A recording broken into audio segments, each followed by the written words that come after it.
Let's play a fun game of compare and contrast, shall we? Now that we're stepping out of the shadow of politics. I know, right? It's been a second. We can go ahead and talk about gaming and how that's been totally and completely corrupted.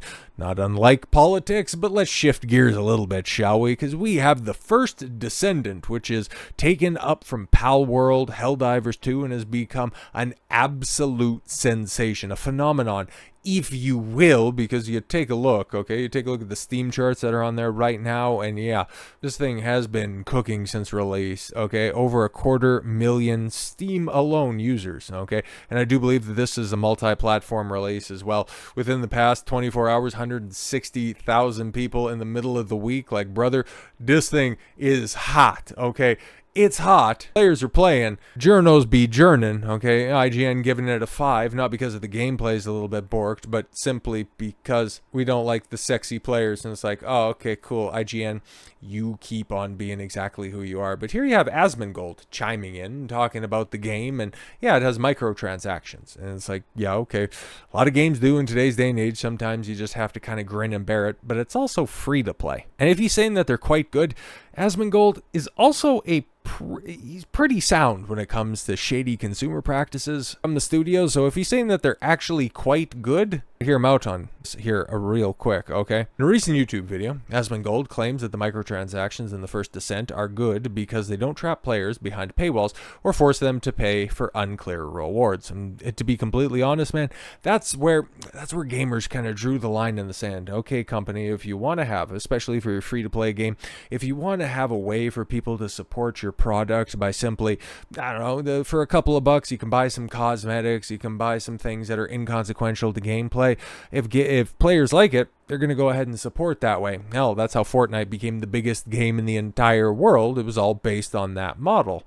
First Descendant's microtransactions have sparked mixed reactions. Some players are grumbling over the steep prices, especially in a free-to-play title that some feel offers more cash options than gameplay. Yeah, but here's the thing. People really like the gameplay, okay? 160,000 players can't be wrong right now. Asmongold, however, argues that the upfront pricing model stops players from falling into gambling-like spending traps. Hey, that's another aspect too. Didn't really quite think of that, but that makes sense. In the latest Asmongold Reacts video, the popular streamer dives into Parallax Stella's analysis of the First Descendant's microtransactions, sharing his blunt opinion. Asmongold compares the game to traditional gacha mechanics, saying the First Descendant's microtransactions feel better to buy. There was never any point where you spend money and you don't know what you're getting. Okay, Asmongold asserts, clearly referencing the gacha system found in games like Zenless Zone Zero, a game which the Twitch streamer has already expressed a dislike for. Okay, Asmongold even defends the First Descendant's Kuiper shards boost microtransactions, arguing that even though paying for them essentially functions as a subscription to the game, it's not needed to progress. Okay, cool. On the First Descendant's Reddit thread, users agreed with Asmongold, with one of the top comments stating, you don't need to spend a cent to enjoy everything, which again, a lot of people are. That's not something we can say about another shooter that just hit market, okay? Concord, the little pronoun shooter that couldn't. Concord's early access beta draws less than 1,200 concurrent players. Ooh, but to be fair, there are a few caveats on this one. Concord is generally being played on Sony, as Sony is the driving company behind this. So yeah, a lot of people are going to be playing on the PS5, and of course we aren't going to get numbers on that. And yes, the early access beta is of course simply for people who pre-ordered the game for $40 on Steam, but they were also, given a 1 week early access beta and 5 additional codes, and they couldn't even crack 1,200 players on Steam. Oof, that's going to be tough to tell. But we'll get a little bit more of an accurate assessment on how popular or not popular, this game is going to be, because this upcoming weekend you've got the full open beta for this, and we still won't be able to tell full scope of popularity because those PlayStation numbers are going to be well hidden. And if they come out with anything going, guys, it's the best open beta that a Sony produced hero shooter has ever accumulated. What's our source? Just trust us, bro. it's going to be tough to run any of the independent numbers, right? Let's take a look. Firewalk Studios' upcoming team shooter Concord is not drawing in many players, especially during its early access beta, because yeah, who would not want to play as Old Sindel or Diabetes Tracer? Like, who doesn't want to play this? But honestly, man, like, I've had some problems with this outside of, obviously, forcing modern dayisms in there. That's a dude? Holy crap. But anyways, it's a hero shooter, a new hero shooter in 2024 when everybody is still just laughing at Overwatch and not playing it. Like, it's an old genre, and you're trying to come out with that stuff right now with one of the most unappealing games in a while. Like, this would have been hot in what, 2014, 15, or 16, but in 2024, you're getting laughed out of the game for good reason. Firewalk Communications Manager Alice Labrecque announced the early access beta in a blog post on PlayStation's website earlier this week, noting that it would run from July 12th through the 14th. After the early access beta concludes, it has an open beta from July 18th through the 21st. So yeah, the entirety of next weekend we'll be able to see, I guess, how popular this is.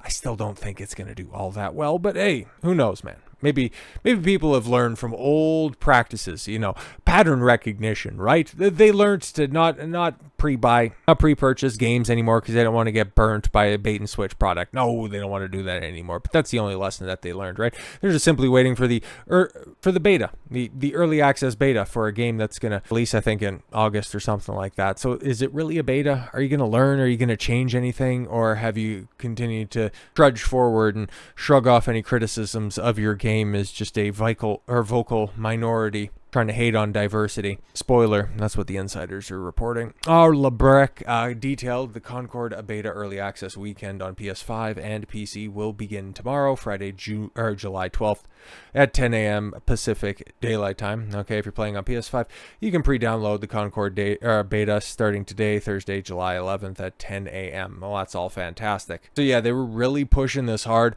over on PlayStation, so I would imagine that the Steam players are only a fraction, and it's just, what is that fraction? In order to participate in the early access beta, one needs to pre-order the game to receive a code for somebody. Oh, I'm sorry. Yes, or receive a code from somebody who did pre-order it. Labrecque relayed.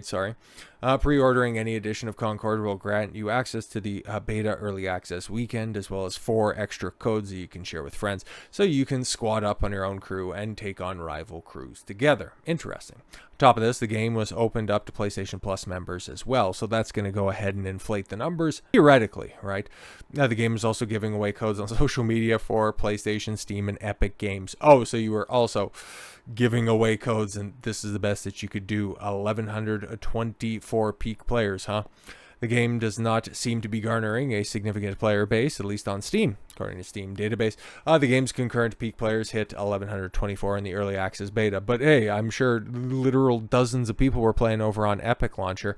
The fact, gamers who have played the early access beta do not seem impressed by the game. Okay, YouTuber Endymion shared his thoughts on X. Overall, not impressed at all. Not sure what Sony is going for here with this, and genuinely concerned if this game will do well or flop. He added, in my opinion, if they want any chance of survival in today's market, this has to be free to play and launch.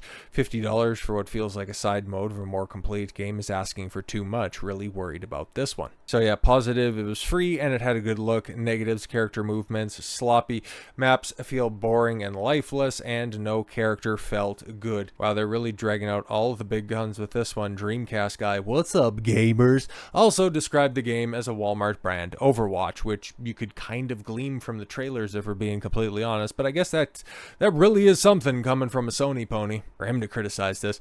After the game was revealed during a PlayStation State of Play presentation in May. Well, no, it's been released for a long time, mostly because this has been in development in different forms or fashion since 2018. Okay, 2018, and then it was re-announced in 2021, and then it was confirmed in 2023, and then yeah, this is the best that they have in 2024. 5 years after the fact? Holy. But yeah, it received significant backlash back in May. Character designs, embrace of transgender ideology, and the inclusion of pronouns for each character, except for Lark, who is still Undecided Firewalk Studios director of IP Kim Kiernes, you don't say, also stated at the time every character brings their own unique personalities, skills, and wide-ranging perspectives to the crew.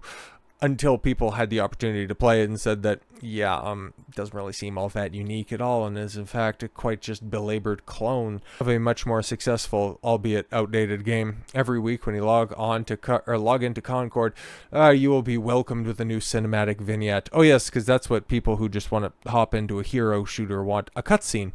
They will feature ongoing narrative arcs and grow the character stories. Yes, eventually it's a search for trying to figure out your own sexual identity. Wonderful. It's not hard to imagine that the game won't be pushing all kinds of disordered and degenerate lifestyles. But hey, there's aliens and diabetes.